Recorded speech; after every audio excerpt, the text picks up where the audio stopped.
I'm Rob Pruitt. I'm an artist, and I live in New York City in Chinatown.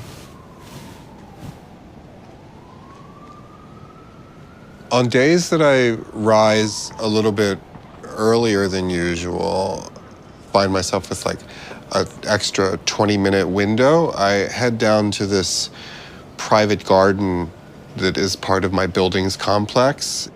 And I hadn't ever done meditation before moving into the building, and I was inspired by my neighbors to take it up.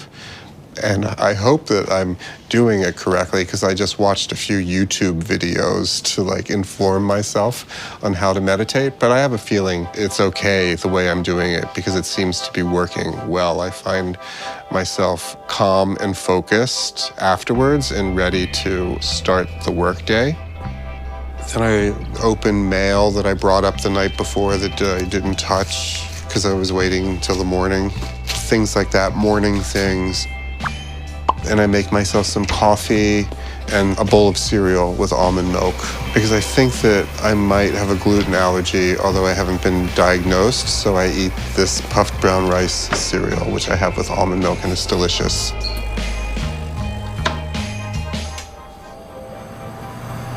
The next thing I know, I'm headed over the bridge, over the East River.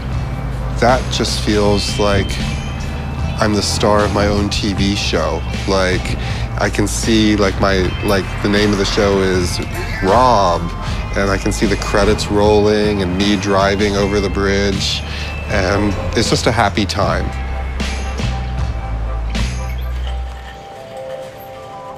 IKEA is in the backyard of my studio practically, and because I'm such a practical-minded artist, I just think about my daily routine and what is accessible to me and what makes practical sense. So today at IKEA, I bought 2 plattervads, which is the IKEA term for a printed artwork that one hangs on the wall, and they were $49.99 each. And I bought 27 stuffed panda plush toys. They were $4.99. And altogether, the grand total was $255.54. I have been painting images of pandas for about 17 years. It is something that I am very frequently asked to explain, but basically, all I can say is I'm from Washington, D.C. When I was 7 years old, China gave the United States 2 panda bears, Ling Ling and Xing Xing. I fell head over heels in love with them, like most of the country did, and asked my father to take me to the zoo all the time so I could look at them and sketch them and think about them and be with them. And then it wasn't until much later, as an adult, that I started making paintings of them. What I have found for myself are these incredibly cute and reasonably priced panda plush toys that I buy by the score, and I bring them back to my studio and I stitch them together in compromising positions. What are you gonna do with all these pandas? Have a panda party.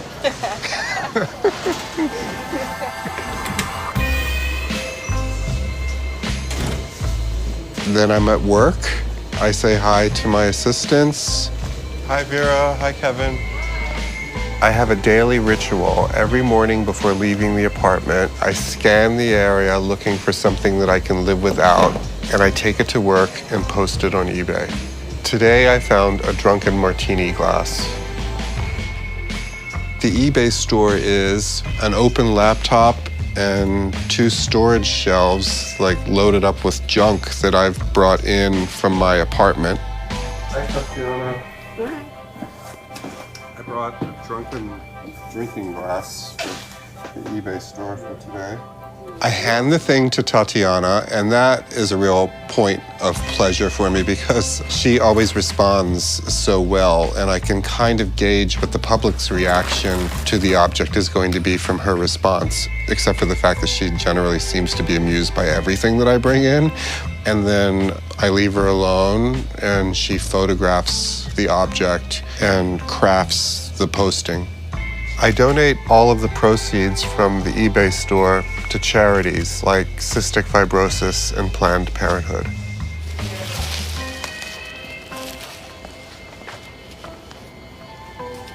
It's certainly easy enough for me to find themes that I'm interested in. And one of the projects that I make from IKEA is I buy these $49 art surrogates and I bring them back to my studio and I try to infuse this dead piece of capitalism. You know, it's mass produced. They must make, you know, hundreds of thousands of them. And when I get it back to the studio, I hang it on the wall and I mix a palette of paint that I think correlates or responds nicely to the original IKEA product, and I try to give it some humanity. And sometimes I get lucky and I can reach an end result or like a finished painting in one day or a week. But some of these paintings have lingered around the studio for a couple of years. What I do know is that I like a project that you can't really see the end point. You just have to work a little bit at a time on it. And there's a peace that can be found in that long journey. That's in part what I like about this IKEA painting project that I've devised for myself.